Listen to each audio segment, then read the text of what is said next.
Pessoal, seguindo aqui com a parte 3 da minha meditação, respiração.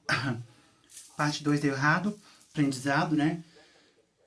Tá acontecendo alguns padrões, sabe? Algumas repetições que não tá sendo evento isolado, não, né? Eu tô notando, né? Então, assim, o que acontece? Passa algumas horas, como se fosse assim, né? Esse padrão de barulho do vizinho com a obra não é a tarde toda, né? Geralmente é parte da manhã. E eu não sei por que dá umas 14, 15, aí termina, né? Hoje foi até 1 hora e pouca, né? Aí eu senti um forte incômodo, né, na minha respiração que eu fiz na segunda vez, né? Uma irritação interna, uma dor de cabeça, uma agitação, de não conseguir entrar no clima da música, aí coloquei metal, não dava certo, nada dava certo, né? Minha tarde não foi tão produtiva, né? Não foi tão produtiva, né? Mas provavelmente foi o ruído, né? Acúmulo de ruído durante o dia. Ah, Aí passou mais ou menos a quantidade de tempo que geralmente passa e me sinto um pouco melhor, né? Menos dor de cabeça, né? Então agora eu vou conseguir fazer minha respiração, né? Eu vou fazer com inglês. Ainda não tô numa vibe muito boa pra Shiva, pra Ganesha. Tava refletindo, né? Hoje é dia 39, amanhã é 40. Eu regredi no meu tratamento dia 28, né? Por que eu regredi? Porque antes do dia 28, 4 dias voltando para trás, passei por muito estresse, né? Muito ruído, falta de previsibilidade, acumulou muita coisa, mais preocupação com o mercado de trabalho, né? E aí tudo desandou. Aí eu fiquei desesperado dia 28, né? Tá registrado no YouTube. Falei, meu Deus, e agora? O que eu vou fazer da minha vida, né? E aí eu fui seguindo. Ainda tô com tontura mais forte, né? Mas tá mais fraco do que dia 28, graças a Deus. Acho que hoje eu consigo sair para correr, mas ainda é perigoso, né? Ainda tô numa situação perigosa ainda. Mas tô com vontade de sair para correr hoje. 11 dias que eu não corro. 11 dias que eu não corro, né? 11 dias com muito prejuízo, né? Com exposição na tela só 25 minutos. E ainda não tô com a minha rotina toda estruturada, né? Tipo assim, como assim? De estar tudo montado e só seguir o fluxo, né? Ainda tô organizando ainda, tem muita coisa. Porque agora tem mais coisas para pensar, né? Eu não posso me dar o luxo em focar só em uma coisa, né?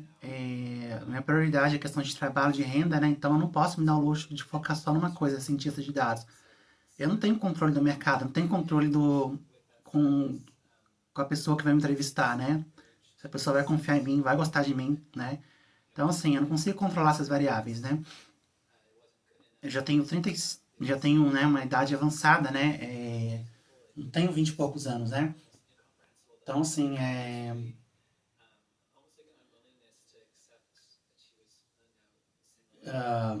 né, eu sei que é complicado, né? Sou autista também, né? Então, assim, eu não posso me dar o luxo de focar só numa coisa, né? E essas coisas mexem com a gente, sabe? Mexe com a gente. Nossa,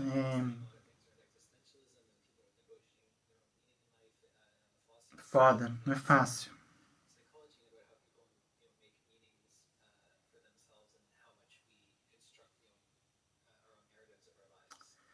E o inglês me relaxa, sabe? Não sei porquê. É,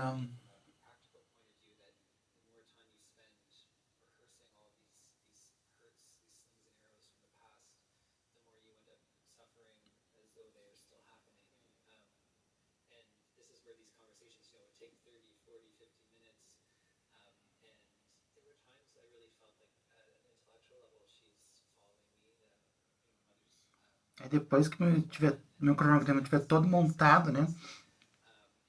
Todo montado. ah, Aí eu vou seguir tudo, entendeu? Mas tô com muita dificuldade de montar ele todo ainda, né? Porque ainda tô mapeando, né? Porque assim, se eu focasse numa coisa só, seria mais fácil, né? Cientista de dados, beleza. Já sei meu caminho, né? Só que eu tô estruturando outros, né? Estou estruturando outros caminhos, né?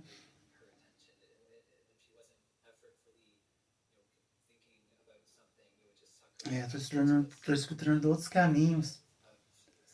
Sentido de dados é o principal, né? Fiz uma pós-graduação, né? Investi mais tempo, né?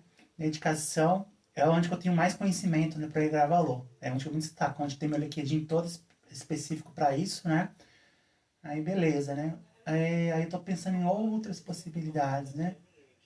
A minha ideia seria fazer um mestrado em estatística e trabalhar nessa área, né? Mas devido à minha situação de saúde, não estou com muita expectativa não, né? Eu acho que vou demorar muito ainda a estar apto, né, para fazer algo presencial.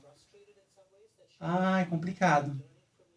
Estou mais de um ano e meio com prejuízo, né?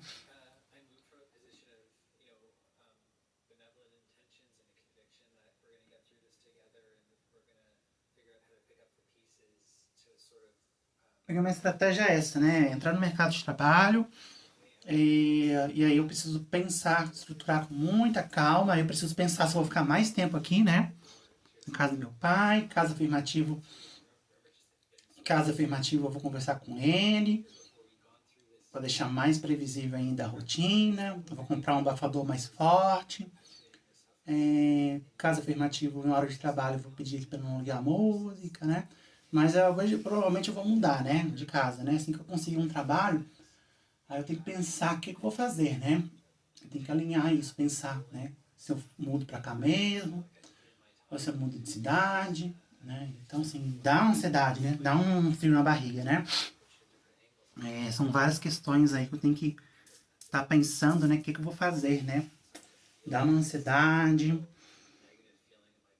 ah, dá um frio na barriga, aí é complicado, né? Dá uma mexida dentro.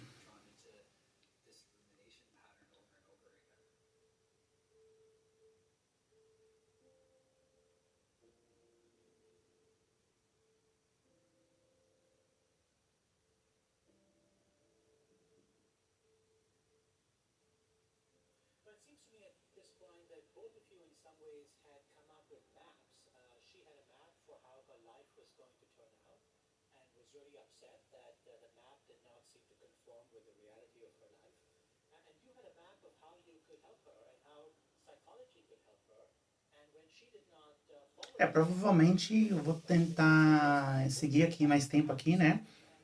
Com um abafador melhor, né? Seguir mais meu tratamento aqui, né?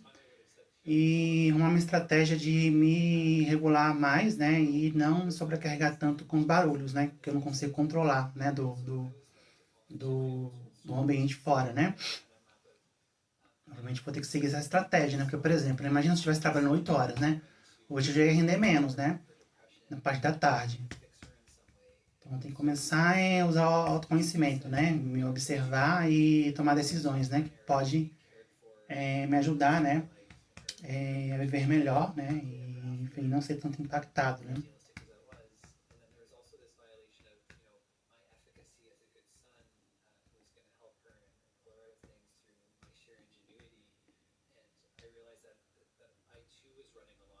E graças a Deus, né? Que aqui é longe do ruído, do centro, né? Onde minha mãe morava, no centro, era pior ainda, né? Lá passava trem toda hora, muito carro, né? Aqui, pelo menos, é mais isolado, né? Aqui o barulho é mais do vizinho mesmo, com obra, né? Gente gritando na rua, né? E aí dá pra ir contornando, né?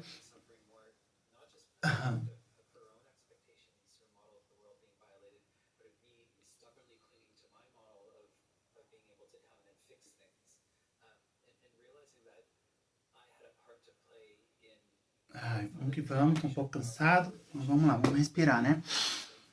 Ai, dia 39, parte 3.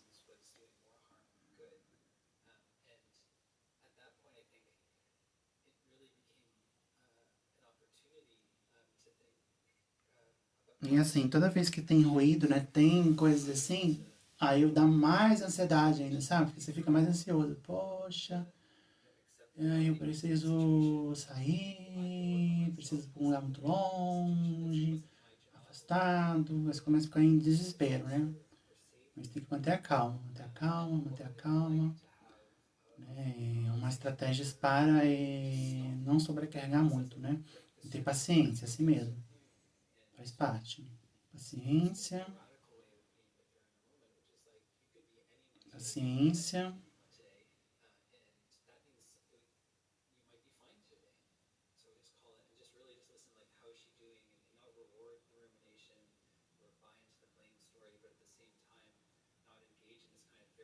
Hum.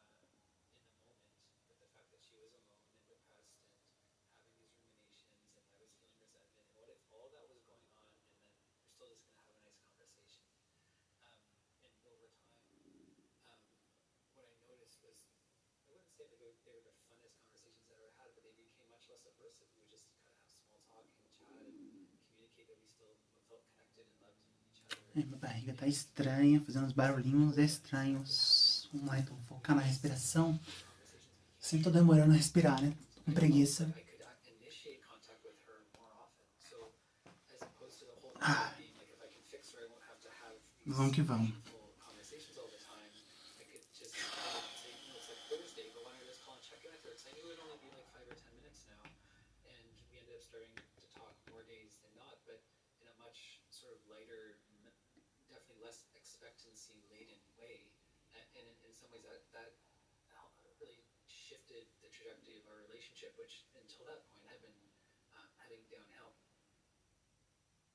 Norm's mother was still upset with how her life had turned out.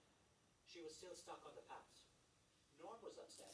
His mother wasn't following his psychology advice, which would make things better for her in the future. But when their conversations focused on daily events, it automatically downplayed both the past and the future and focused them on the here and now. Their conversations started to have more variability. Some days they talked about sad things, other days about happy things or funny things.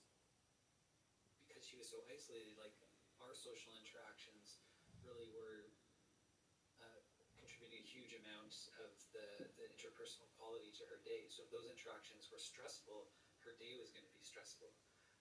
And so eventually it'd just be like, how's your day? And it'd be like, oh, it was fine. Like we weren't rewarding attention into the story about the past, but we weren't trying to prevent it. And so we just started to get on with our lives together. Yeah, to the point now where, yeah, she'll have good days and bad days, but we still talk quite frequently, and it just feels like normal, which is something I was desperately trying to achieve, and sort of ironically failing to do when I was trying to play therapist.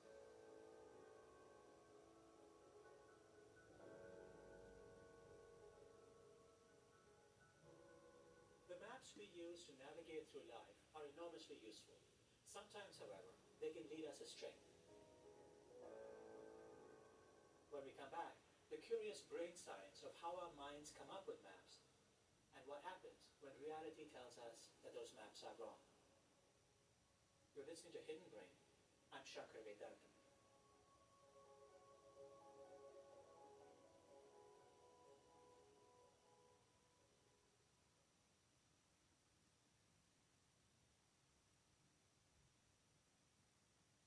This is Hidden Brain.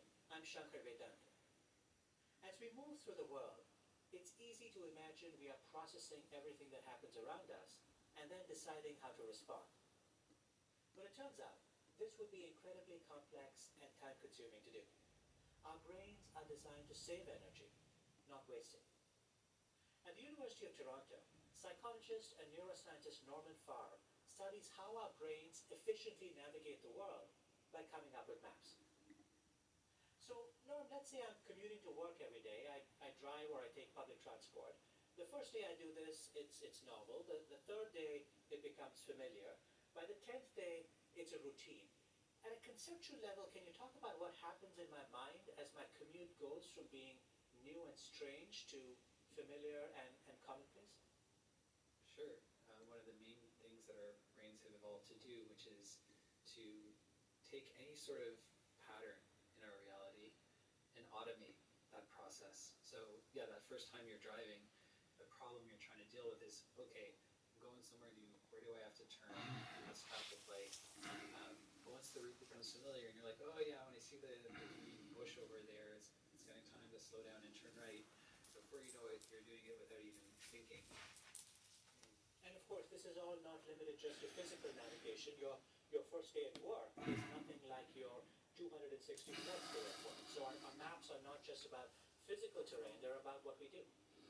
Yeah, Dá uma the idea alongada. that the brain is trying to set up a model of the world that lets it predict what's going to happen next applies to all facets of life, from figuring out how to speak to someone who's a bit prickly at work to the most abstract things, even of, you know, what should we think about, what should we care about, what is worth devoting our emotional energy and attention.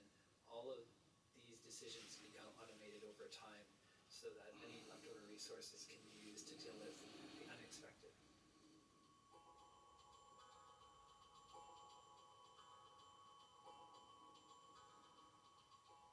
Norm and other researchers have identified a network in the brain that is involved in this process. It's called the default mode network. At the risk of oversimplifying things, the default mode network is the brain asking itself, can I take what just happened and fit it into a pattern, a model of the world? Yeah, so the default mode network is a constellation of brain regions that seem to be most active when we're not up to anything in particular, when we're given instructions to rest and just do whatever comes natural for us. So this is part of the term default. It's what happens to us by default. So we have this sense that that the default mode network is instantiating a habit in our brain, so that as things become familiar and our predictions can mostly just cover what we need to do next, that we don't have to do a lot of conscious processing, this is the brain network that becomes most active to deal with the expected input output from the world. So one way that the default mode network can get us in trouble is when we start to feel like our map of the world actually is the world. Can you talk about that for a moment? That in some ways we're doing things repetitively. After some time, in some ways, we build a model of what this thing is because we don't have to do it effortfully each time. But after some time, the model comes to substitute for the world itself, for the thing that we're doing itself. Can you talk about how that process happens, which is in some ways, you're training the autopilot function on the plane, so to say, but after some time, the autopilot just simply starts flying the plane, and we forget that actually there is a pilot available to fly the plane as well. Yeah, I mean, I think we have moments of this. We'll just sort of walk into a room and start doing something and then realize it's not what we intended to do. So we have glimpses that sometimes the autopilot takes over at a behavioral level. But I think what we don't often realize is that our habits are not just habits of behavior, they're also habits of perception. So where should I look when I walk into a room? Who should I pay attention to? What sorts of things should I think about? What sorts of plans should I consider? And by extension, we're also filtering out many, many other possibilities. So the default mode network is not just looking at habits in terms of, do I exercise or not, or how often do I bathe, but also really fundamental habits for what parts of our reality we interact with. And these are the things that we have most deeply modeled. We practice doing it over and over again. We don't consider turning left on our way to work if we always turn right. We don't wonder what is going on to the left of us because it's irrelevant. We've learned that it's irrelevant. And at a social level, we've learned that some topics are irrelevant. They're not that important to us. Some people are irrelevant or not that important to us. And even when we're talking to someone we know and have some affiliation with, there are certain things we're used to discussing with them and other things that they're just not the kind of person I would share that with, or I wouldn't make the conversation go in that way. And that all comes from just how we perceive the world around us and filter it, what matters and what doesn't matter in that context. The default mode network is doing that too. So in a way, this greatly simplifies the problem of like, what am I doing in every given moment? But it also simplifies things is by creating massive blind spots as to what are all the other things that are possible in this moment, which has big implications for our ability to change.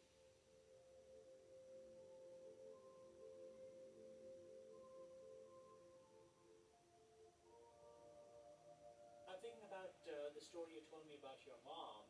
She recognizes from time to time, it might be better for me, not to dwell on the past and not to, have so much animosity towards my ex-husband. I should move forward with my life. You sort of know these things at one level in your mind, but at some level, your default is to spring back into this model that says, here's the world that I was promised, and the world didn't turn out that way, and my mind keeps returning to that groove of feeling betrayed and let down. Yeah, the idea of like a groove, right, or a channel that it's just easier for our thoughts to flow that way, I think is a really good metaphor. We know that we have certain mental habits that we would like to change. So at the times that we're effortfully concentrating, we're using our attention to choose differently, we have this sense of agency, but our attention is a very fragile thing. And as soon as we're no longer paying attention, we become distracted, or especially if we're stressed and fixated on something else, then what's filling in all the background of what to do, what to think about, what to recall, is the default mode network. So I know I shouldn't, think about this negative event because I'll become upset. And just the momentary instruction of like, well, this actually isn't skillful right now, has very little power compared to all of this machinery saying you should think about it more. It's about you. And we know from other research that thinking about the self gets the highest priority over any kind of other thinking, because those are the types of thoughts that are by definition relevant for our survival. I mean, I'm imagining that if you're driving on a street, for example, and now we see a red light, most of us are not going through the effortful process of saying, all right, that's a traffic signal in front of me, the light is turned red. Red is supposed to mean that I'm supposed to slow down and stop, so I should come to a stop because it's a red light. All of that is happening automatically, and really what you're saying is that the same thing happens at the level of interpersonal relationships, for example. We have these defaults where we see people, we've had certain patterns of conversations with them, and the default mode network in some ways is putting us into the same mode that we are in when we see a red light and we automatically come to a stop. Right, and it's not that there's zero awareness on a red light, it's more like, let's shortcut through all the reasoning and just give you sort of a basic feeling of like, you need to do this now, and it might be dangerous or unpleasant not to. And this is the default mode network trying to simplify things for us. That comes with trade-offs, because this network is almost like a feeling of certainty in our minds, but the world itself is an unstable and changing place, right. So it can make it very difficult for us to change if that learning is now being overgeneralized, or even if it's like the same person, but let's say that person has changed or the situation has changed, it's going to be hard for us to change that programming. I mean, as you pointed out when you were talking to your mom, it was easier in some ways to start with the default of saying, she is in trouble, she is depressed, I need to help her, she's in need of therapy, as opposed to say, let's see where she is today. Let's pay attention to what's actually going on today. That's a much more effortful process of actually reading where things are rather than assuming you know where they are. Yeah, so it's much more effortful to go in assuming you know nothing about a person, be open to this flood of information and not knowing what to pay attention to and not knowing who this person is, and starting from beginning each time is a hugely effortful and also kind of scary process, right? Like there's a safety in knowing who people are and what they're up to and what they might say or do to you, and to entertain the possibility that anything could happen kind of makes you vulnerable, right? And what if that means you could have to respond in different ways, right? There might almost be a fearfulness in letting someone just show up totally differently, because we want to assume that we're going to be the same person tomorrow, and that other people are going to be consistent. What if they're not?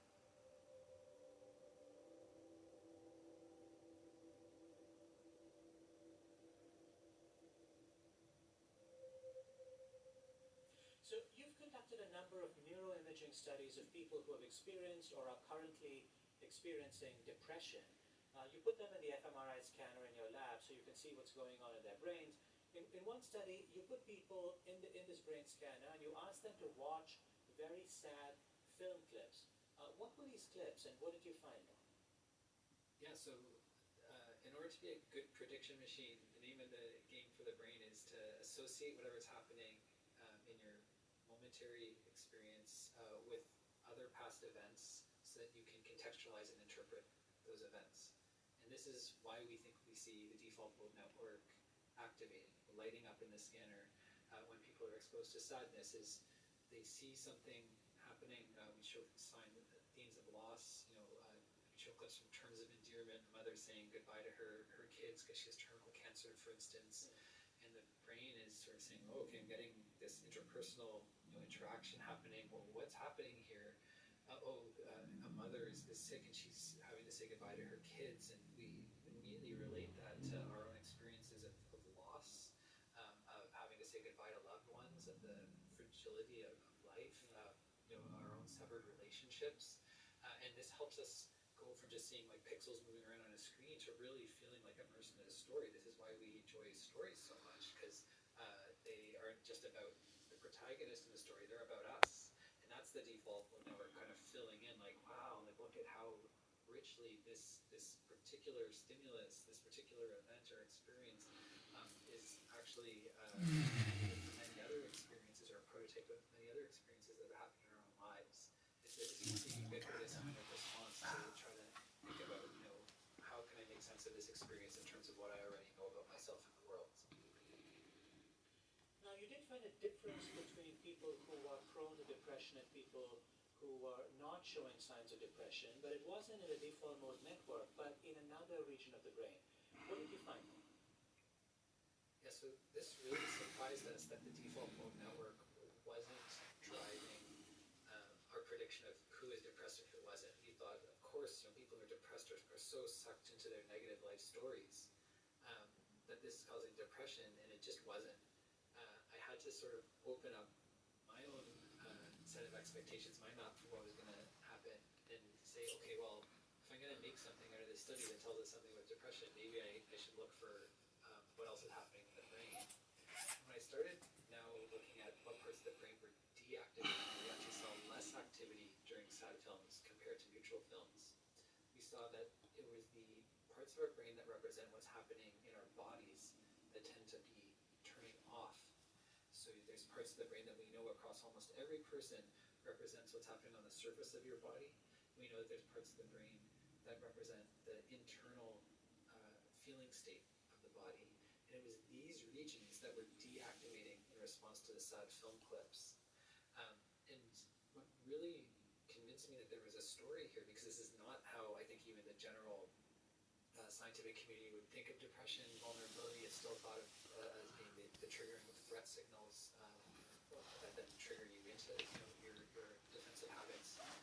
So what really convinced me that this was important was when we looked at what parts of the brain had activity that correlated with or whether someone was depressed or not. It was this pattern of deactivation in body representation regions that was significantly associated with whether people were depressed or not, and it did not seem diagnostic to look at differences in how much people were activating the default mode network. It just seemed that what might be pathological or harmful is doing this to the exclusion of continuing to process and update yourself with information about how your body is feeling. And when you say how the body is feeling, you mean everything from, are my eyes seeing color? Are my ears hearing sound? What is the feeling of the carpet on my feet or the desk under my arm? It's all of the feelings and sensations that are flooding into the brain. You're saying that in people who had a propensity for depression, these areas were suppressed, these signals were being suppressed.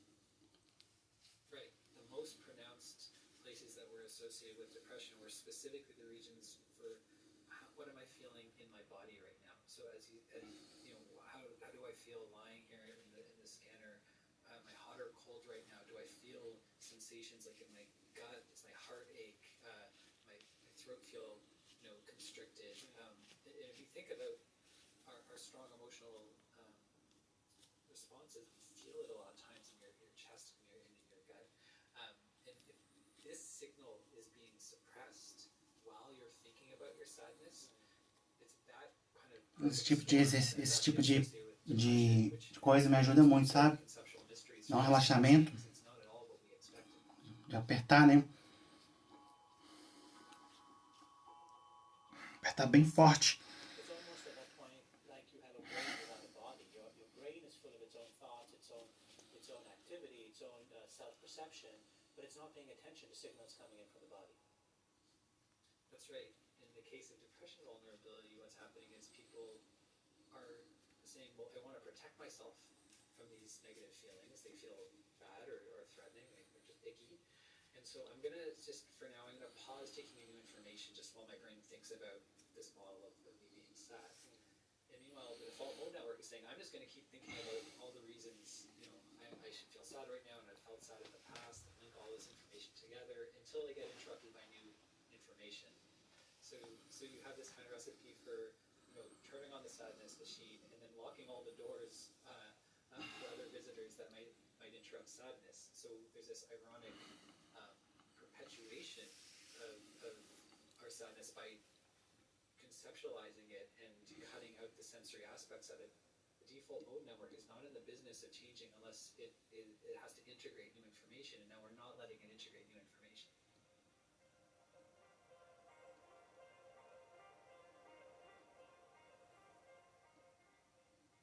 To put this another way, the brain is doing two things. It's taking in information and then using that information to improve its internal maps of the world. People with a propensity for depression seem to stop taking in information, leaving the brain with only its own internal maps. If those maps are filled with ruminations about an unfair, unkind, unhappy world, that becomes the only world we can see. Even if good things happen to us, even when we catch a break, our internal map continues to paint a picture of gloom. When we come back, how to update our internal maps. You're listening to Hidden Brain. I'm Shankar Vedanta.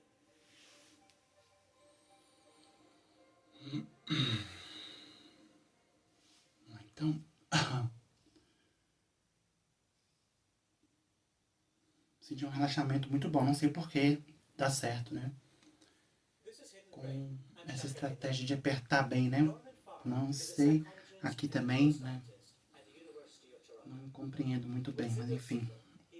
Vamos lá, respirar então.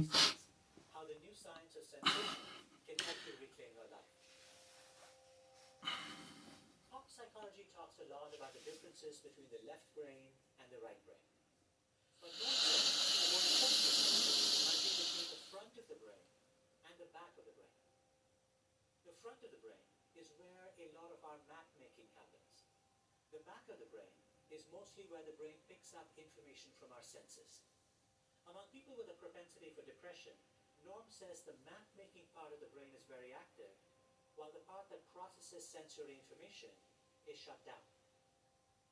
The most stressed thing we start seeing the front of the brain becomes active, and many parts of the back of our brain are becoming deactivated. So I think you can think of it as a tale of two partners that are trying to work together to help get you through life. And one of these partners is the default mode network.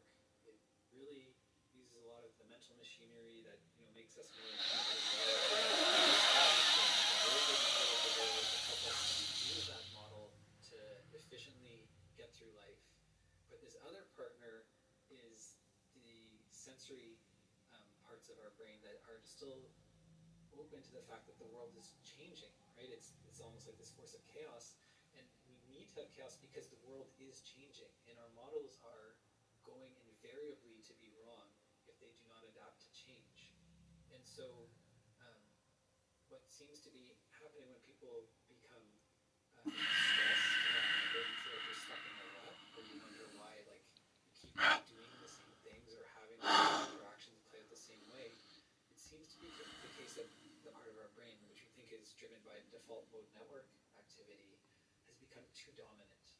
And it's happening at the expense of the sometimes scary process of letting the chaos of the world in that could change our models of the world, which also means changing us. At the same time, I think this might explain now why someone who has a certain map of the world sort of finds themselves not able to extricate themselves from it. Part of the problem might be that they simply have stopped tell them that their map is wrong. Right. So if your response to a stressor is to think, okay, I don't have a lot of time to learn something new right now. I have to deal with this situation. What do I already have in my toolbox to deal with this sort of situation? Someone is being aggressive towards me, or I've just experienced a failure and I'm worried, about what the future holds. We shouldn't use it with all that we know. But if the problem is that what we already know is leading us to repeatedly get into conflict or to run into failure or to descend into the pits of despair, then we just keep reaching in to the toolbox that has the same tools that are causing the problem in the first place.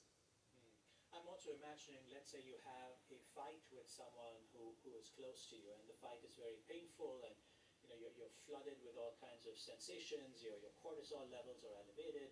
So there's a lot of signals coming in from your body that in fact something very unpleasant has happened, and now your default mode network kicks in.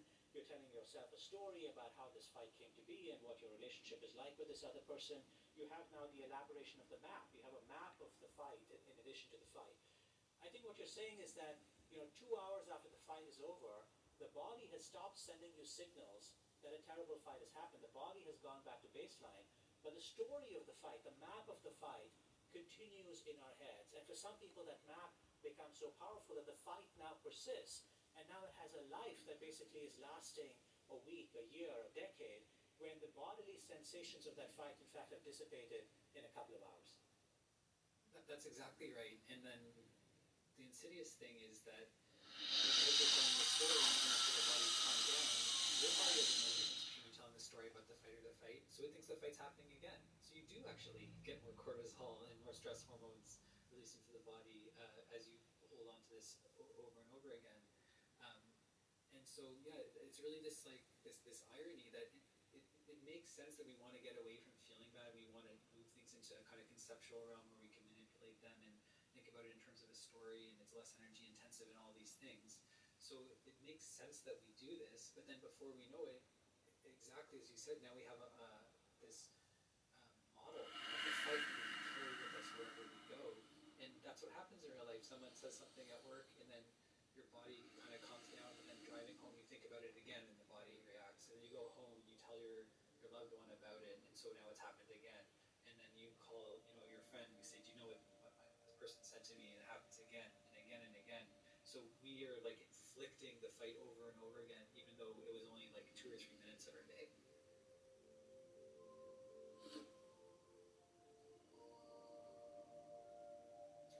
I'm thinking about this story that is ascribed to Buddha and Buddhism. There's a story of something that's called the second arrow, and the Buddha is supposed to have said, as we go through life, we're going to be struck with arrows. Unfortunate things are going to happen to us, tragedies are going to strike us.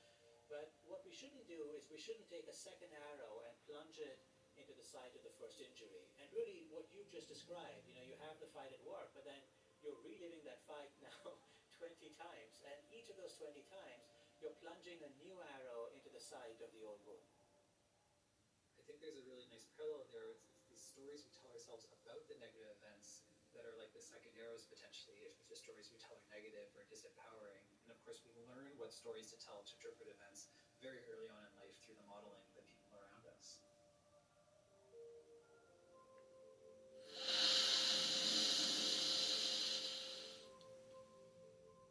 Norm says that being disconnected from our senses can keep us from feeling connected to other people. The more we live inside the world of our internal maps, and the less we pay attention to how our interactions with others make us feel, the less happy we are going to be. And it's kind of catastrophic because we know that our reasoning is never able to take everything into account. And sometimes we have perfect reasons for our actions and be doing drastic harm to our sense of relatedness or connectedness. We're not taught to balance this sort of reasoning with, well, what does it feel like while you're being right? What does it feel like while you're showing that your model is the correct model? And I guess as you're trying to say, the signal that things need to change is often a sensory signal. It's this feeling that there is something amazing and great about feeling connected to Pressão no pé também é muito bom. And to feel that rupture and realize that something's wrong, no matter how right you are, like symbolically and logically, that's a really powerful motivator to put down your model for a little bit and think about like, you know, what am I assuming here? Isso não, I cara. think that so many, both interpersonal disagreements as well as, partisan disagreements that we have, so much of that is about, my map versus your map, as opposed to asking, how does this affect the Oh. relationship between me and you? Yeah, I really think, I mean, what many of us want, I can say definitely what I want is to feel, connected and loved and accepted by people. That's a real feeling, right? In the times that I'm most satisfied with my life, I feel like I have that connection. It's able to be there reliably. In the times that I've felt at my lowest is when I feel like alone.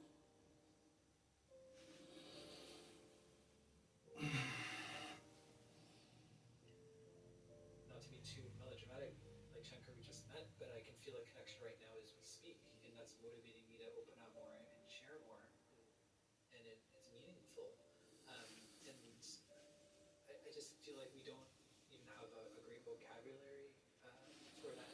We're not taught that to the same extent we're taught, math or the spelling, and we don't have a culture that checks in on that feeling of connection as being as important as maybe some of our outward indicators of health and success. I really think it's this felt sense of connection both to ourselves in the world, but by extension to other people, to other living beings that's often missing. People feel like life has gone our way somehow.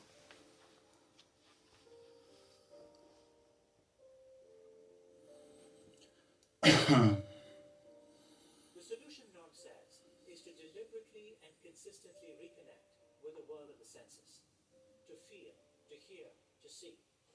The more attentive we are of our bodies, the less likely we are to get trapped inside our Bem internal mais relaxado. outdated maps. Norm says he has embraced a tactile practice each morning to help him be present with his family instead of letting the models inside his head tell him how to behave. In the morning when I'm tired and grumpy, I needed something that would just break right through and remind Bem me mais relaxado. Bem mais. about how to be in the world.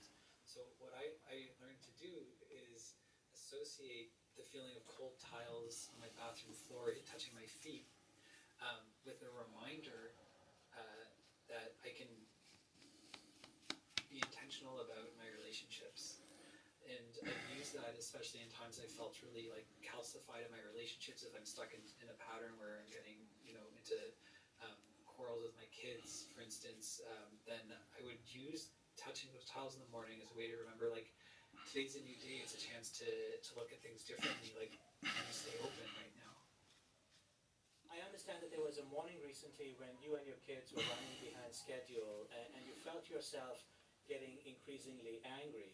This had happened before, and your mental maps were saying, they never listen to me, we're always running late. Describe what was happening in your mind and what you did at that point. No.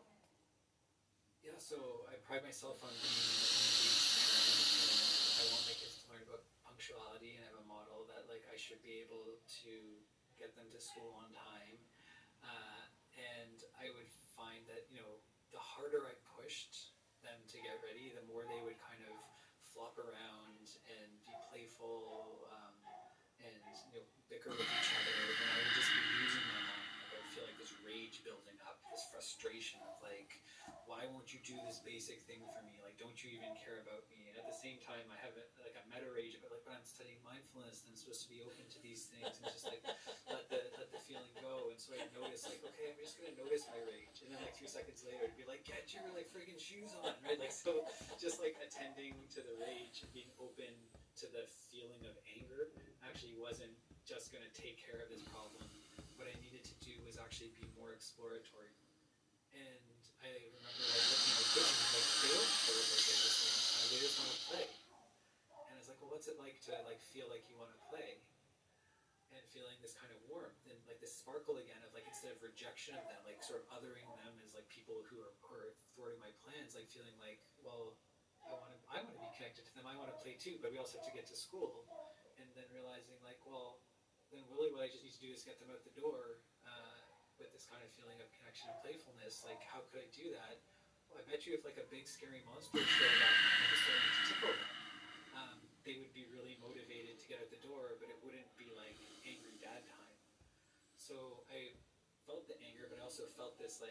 connection to my kids. And I learned to become this kind of tickle monster when they're kind of messing around getting out the door. And eventually they start to be like, oh, he's turning into a tickle monster. Get your shoes on really quick because you're going to get tickles. And it was like a totally different way around the problem that wasn't about being stricter or having more consequences or lecturing them about responsibility or other things that little kids just don't care about and are actually connection disrupting. So yeah, foraging isn't as simple as just like if you get into sensation, all your problems are solved. It's the beginning of starting to explore, right? And then remembering like what are you actually exploring for here? Like are you willing to be surprised that the way to get this connection, the way to have this feeling of positivity, it's not the way you expected it to look, but it's probably available if you're willing to let go of what you know and try other things.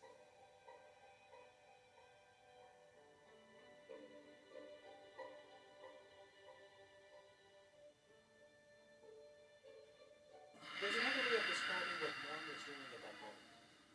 He was practicing radical acceptance. He realized that he wasn't getting anywhere by lecturing his kids or getting angry with them. And this acceptance gave him the space to try something new. Recently, we heard from a listener named Meg who shared her own story of radical acceptance. A few years ago, Meg was struggling to maintain the life she'd built for herself and her family. I wasn't just stuck. I felt like I was melting. On the surface, my life looked good. I was a successful lawyer with my own firm. I had 2 beautiful kids, a husband, and a menagerie of pets. But underneath, the pressure was too much. My 9-year-old daughter had been diagnosed with autism and ADHD, among other diagnoses, and she was in crisis. Later, my son would receive the same diagnoses. What's more, I, like so many other moms in their 30s and 40s, was diagnosed with autism and ADHD myself, following my daughter's diagnosis. Despite making small changes in my life, I was still pushing myself to levels of professional and personal performance that was breaking me.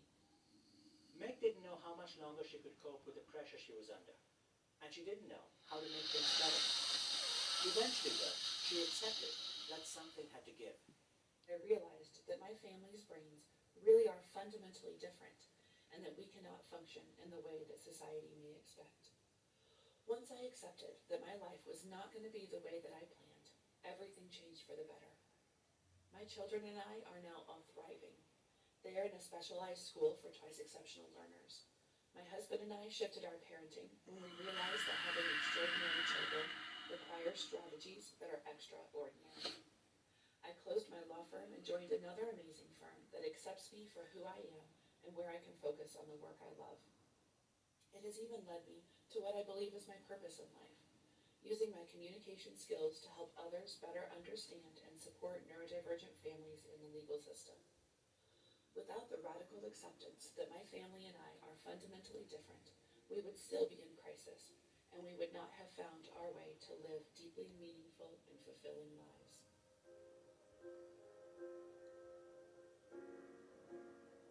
When we experience a series of crises, we long for greener grass, for less work or more work, for a different relationship, for a bigger this or a stronger that. But often, accepting where we are is the first step in getting where we want to go. When we come back, listener questions and stories about struggle and acceptance. You're listening to Hidden Brain. I'm Shankar Vedanta.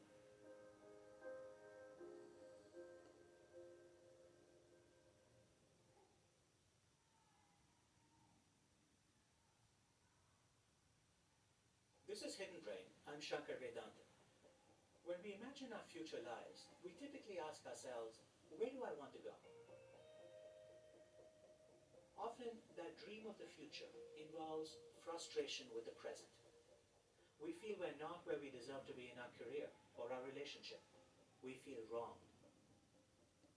At Stanford University, Dave Evans says that these feelings of anger or unfairness can block us from seeing reality clearly. With Bill Burnett, Dave is the author of How to Live a Meaningful Life, using design thinking to unlock purpose, joy, and flow every day. Dave recently joined us for 2 Hidden Brain episodes called Designing a Life That Matters and Radical Acceptance. Last week, we heard part one of our listener-focused segment with Dave about getting unstuck. This week, he returns to answer listener questions about the idea of radical acceptance. Dave Evans, welcome back to Hidden Brain. Thank you, Shankar. Glad to be here.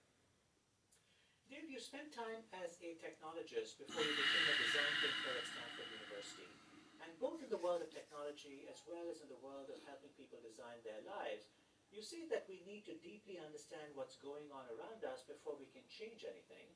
But in order to deeply understand what's happening, step 0 is accepting reality for what it is. Unpack this idea for me.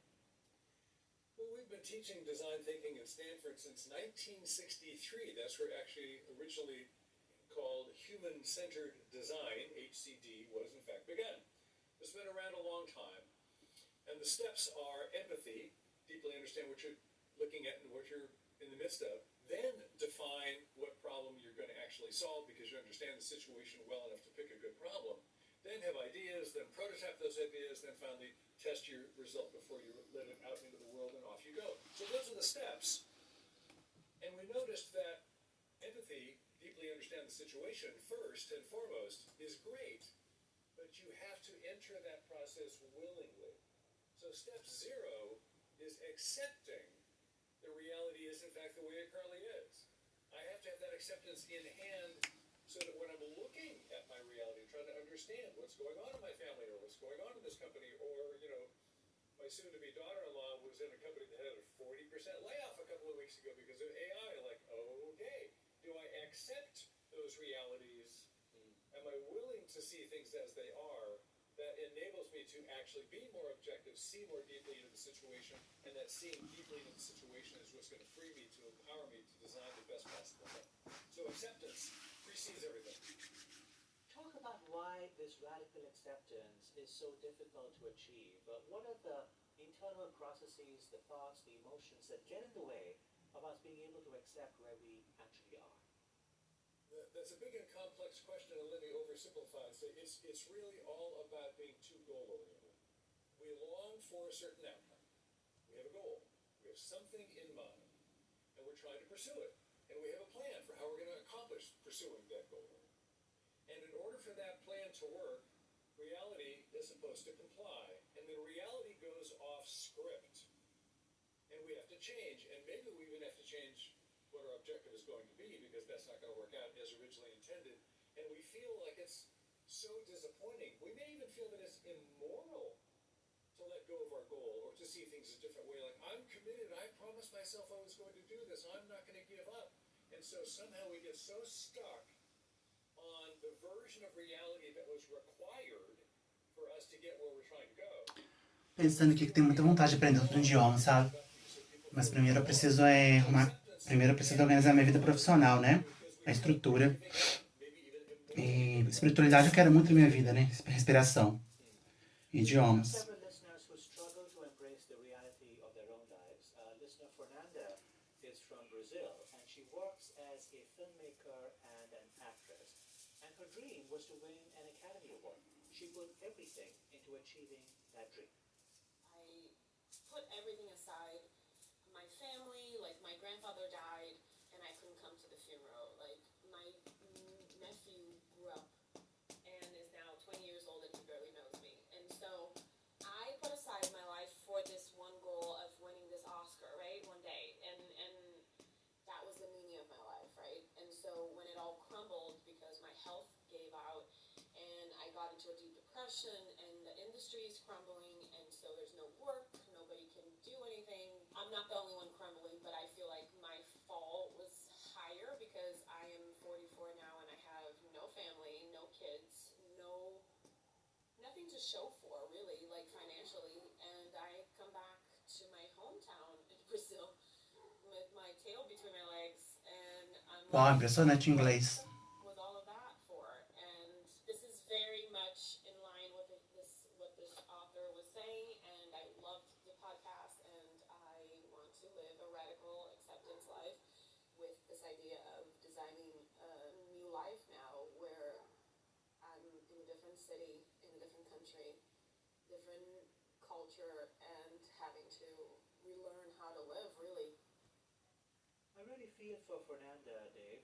What do you hear in her story, and do you have any advice for her? I might have some suggestions, advice. I'm very loath to give advice, but here's my thoughts. Fernanda, She knows which choice she made. She made a caramba, o inglês dela é bom, hein? incredibly Deve ser sacrificial. brasileira que morou fora. So she knowingly took a massive risk. Muito tempo, né? Although it didn't work out, what was hard to assess is, boy, now looking back on the price I paid, I willingly paid, looks awfully tall. So she would feel better about that price if, in fact, she had an Academy Award sitting on her shelf. And so if I were talking with her, kind of say, it's time to think about your story. Life is indeed a story we tell ourselves. Pick your story carefully, including it might be time to edit that story. So her story was, my life is worthwhile as soon as I get that award, because that award will validate that I've become a terrific actress. Well, that's a great validation form, but is it the exclusive? Massa, continuando na respiração, o que tinha até esquecido. So it might be Bem relaxado, gostei. Valeu a pena ter continuado o procedimento. I stayed in the business as long as I could. I got as good as I Bom. possibly could. I didn't fail trying my hardest.